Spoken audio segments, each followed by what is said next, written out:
घरात दुसरं कोणीही नाही. मी आज फिरत चालली. मी नाही गेले तर तू रात्री रडेल. मला जाऊ द्या ना, मला जाऊ द्या ना. पाहेरी म्हणतो, ताई मलाही वाटत तुला जाऊ द्यावं, परंतु राहायला संयम आहे, शिवशाळ संयम आहे.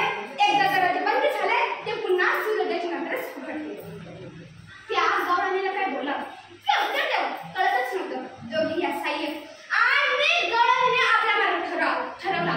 ती थोडंसं चालत गेली. तिला माहीत असल्याचा प्रयत्न केली आणि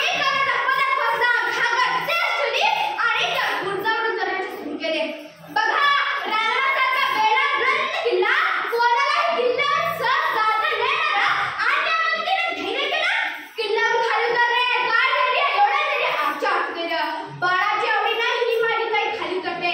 एक पॉल खाली टाकत खाली उतरते. हात देते का दगडाला, पाय ठेवते का कमारीला. किती मोठं शरीर, किती मोठं धैर्य. पाय चुकला, हात चुकला, पाय घसरला, हात घसरला. जीवाचा दुसरा मार्गच नाही. फक्त मरण आणि मरण याच्या पलीकडे काहीच नाहीये. एक पॉल खाली टाकत खाली उतरते.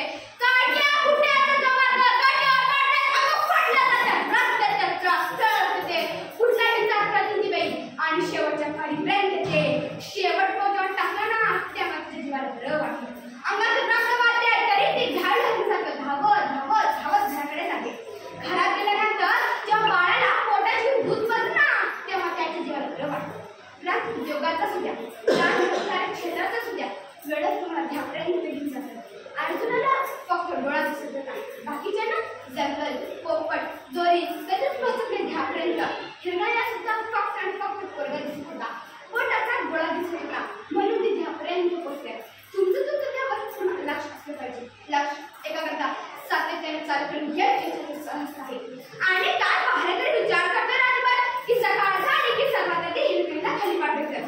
दरवाजे उघडले की हिरकणीला खाली सोडायचं. सिगडावरती नाहीये.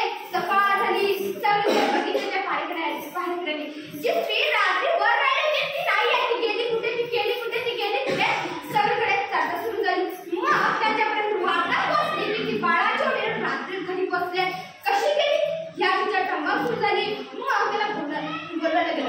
त्या स्त्रीला बोलवले, वर बोलवले, तिला वर बोलवले. तिला किती वाटत लागली की आपण रात्री पुढे उतरून खाली आलो त्यामुळे आपल्याला शिक्षा होईल का हा प्रश्न तिला स्वतःशी लागला.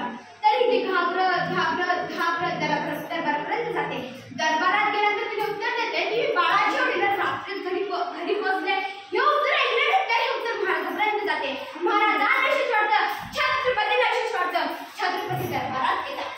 त्या तिला पाचन केलं तर महाराजांकडे सादर केलं गेलं. तिला घाम फुटला की आपण रात्री